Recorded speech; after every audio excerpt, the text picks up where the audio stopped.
High বন্ধুরা, আজকে আমরা যাচ্ছি ত্রিপুরার সবচাইতে উচ্চতম পাহাড় জম্পু হিলে। এটা হচ্ছে কাঞ্চনপুর গেট থেকে জম্পু হিলে যাওয়ার রাস্তা। আর আমরা যারা উদয়পুর, আগরতলা বা সাউথ ত্রিপুরা থেকে আপনারা যাবেন, তাদের জন্য ডাইরেক্ট ট্রেনে যেতে হলে আপনারা কাঞ্চনজঙ্ঘায় উঠে নেবেন। কাঞ্চনজঙ্ঘা থেকে আপনারা পেচারতল নামতে পারেন বা কুমারঘাটও নামতে পারেন। আমরা কুমারঘাট নেমে কুমারঘাট থেকে 2টা গাড়ি নিয়েছি, 5,000 টাকা দিয়ে। ওই গাড়ির ড্রাইভার সহকারে রাত্রেবেলা এক রাত্র আমরা থাকবো এখানে লজের মধ্যে। এটা হচ্ছে একটা ভিউ পয়েন্ট, যেটা থেকে প্রকৃতির মনোরম দৃশ্য দেখা, মানে খুবই মনোমুগ্ধকর দৃশ্য দেখা যাচ্ছে। খুবই এই যে আমাদের নিত্যদিনের যে ব্যস্ততার মাঝখানে একটা শান্তির জায়গা হলো পার্বত্য অঞ্চল, যেখানে প্রকৃতির একদম কাছে থেকে দেখা যায়, যেটা দেখলে মন জুড়িয়ে যায়।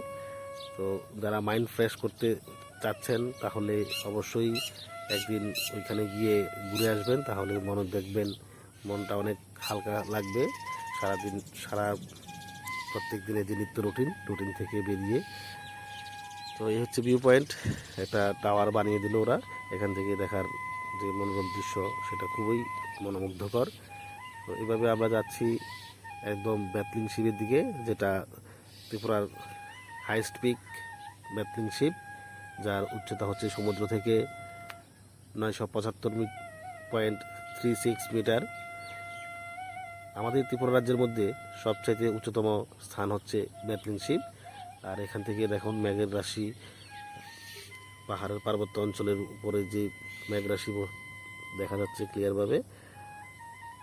আর যেটা খুবই দেখার মতো, যারা শহরে অতিরিক্ত কোলাহলের মধ্যে প্রত্যেক দিন যাপন করছেন, তারা নিশ্চয়ই একবার ঘুরে আসবেন, দেখলে খুবই ভালো লাগবে, মন শান্তি হয়ে যাবে।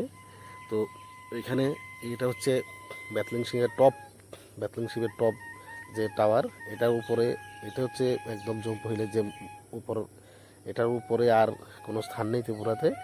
আমরা এটাতে উঠলাম, ওই টাওয়ারে উঠে যে প্রকৃতির মনোরম দৃশ্যটা আমরা দেখলাম। এটা হচ্ছে গেট।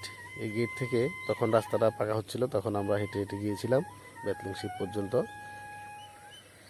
আপনারা যারা যেতে চাইছেন ট্রেনে বা গাড়ি করেও কাঞ্চনপুর যেতে পারেন। কুমারঘাট থেকে বা পেচারতল থেকে কাঞ্চনপুর গিয়ে সেখান থেকে গাড়ি রিজার্ভ করে নিতে পারেন। সেখান থেকে গাড়ি রিজার্ভ করলে একটু কম পড়বে। আমরা কুমারঘাট থেকে করেছিলাম, তাই একটু বেশি পড়েছে। ওদের সঙ্গে আমরা ছিলাম টাঙ্কুইল হোমস্টেতে ছিলাম। আর এখানে যে খুবই সুন্দর পরিষ্কার রুম, খুব ভালো ছিল।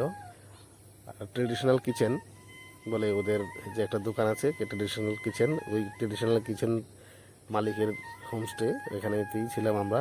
আর এই ট্রেডিশনাল কিচেনের যে মালিক, উনি খুবই ভালো আমাদের পরিষেবা দিয়েছেন, রুমগুলিতে খুবই ভালো ছিল।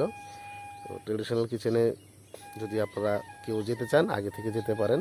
তাছাড়া এখানে বাংমুন ভিলেজ আছে, এশিয়ার সবচেয়ে ক্লিনেস্ট ভিলেজ, সেটা দেখার মতো। অনেকগুলি চার্চ আছে, এগুলিও দেখার মতো। আর তাছাড়া সেখানে সরকারি গভর্নমেন্টভাবে অনেকগুলি লজ আছে। আমরা গভর্নমেন্ট লজে ছিলাম না, আমরা প্রাইভেট লজে ছিলাম। যে ট্রেডিশনাল কিচেন, ওনার মালিকের যে হোমস্টে, ওনার হোমস্টেতেই ছিলাম। তো এই হচ্ছে হোমস্টের ভিতরের রুমগুলি, কত সুন্দর। এটা ট্রেডিশনাল কিচেন, রাস্তার পাশেই পাবেন যাওয়ার সময়। ওনার কাছ থেকে আমরা ওনার আগে থেকে নাম্বার নিয়ে বুকিং করে নিলাম। তো এভাবে দেখতে থাকুন, আরও ভিডিও আসবে। Thank you for watching.